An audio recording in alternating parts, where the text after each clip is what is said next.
Okay, my name is Sphatho Ncube, born in Gwanda.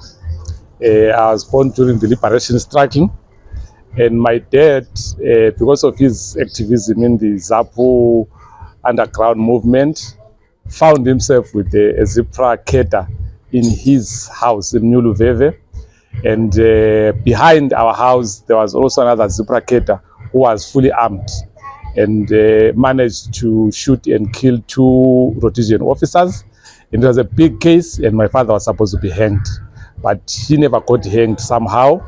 Through the grace of God, he eventually was committed to prison. So as children, we would go to visit him. Our first visit, we were not assisted. We went there on foot.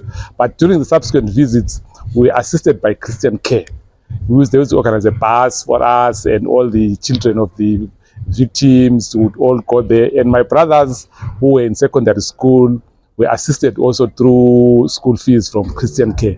So that was my first initial experience. Then after independence, my father and mother were involved in development. They were involved during the formation of ORAP, and my father was also instrumental working with as a councillor as a local ZAPU councillor. He used to work with the Lutheran World Federation to build dams. We've got dams called Abantu, Wolombe, and all those dams were built through Lutheran Federation, and they used to leave the cement in our house because my father was the councillor.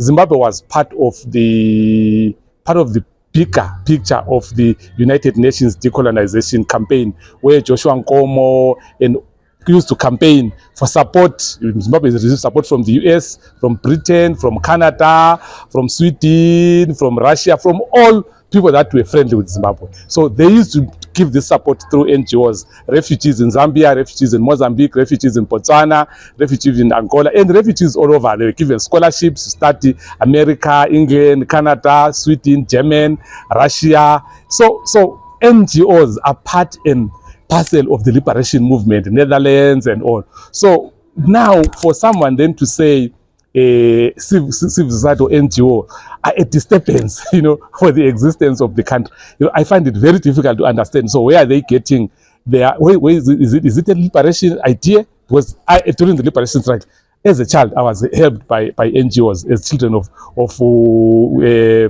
detainees and prisoners of the liberation struggle. So I still don't understand why. And my father, being ZAPU, subsequently being a ZANU councillor, worked hand in glove for many projects that you can think of in Gwanda, Matebelele and South, for working with NGOs. So I don't understand how a Zimbabwean government can then put all the restrictive items. The effect is going to be so adverse because maybe there is some political agenda that is there, but the grandmother, the mother who gets assistance from a women's organization, the young boy who gets assisted maybe through education, through an NGO, who gets his field paid, whether it's the STEM program, and all the other NGOs that do different interventions, whether it's empowerment.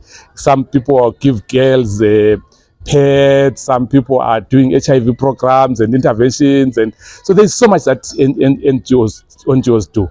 And I feel even the sponsors of the bill, I don't think even that ministry is attached to the communities. What's the Ministry of Legal and Parliamentary Affairs? What's the attachment to the communities? I believe ministries that are attached, like Ministry of Youth, Ministry of Women, Ministry of Sports, Ministry of Local Government, Ministry of Environment and Tourism, that deal with land, those are kind of the ministries that should be in the forefront of saying, no, we are working with NGOs. This is how we really want to work with them. Not a ministry that is in true terms, not attached physical or emotional or practically to the day-to-day community lives that we find in our communities.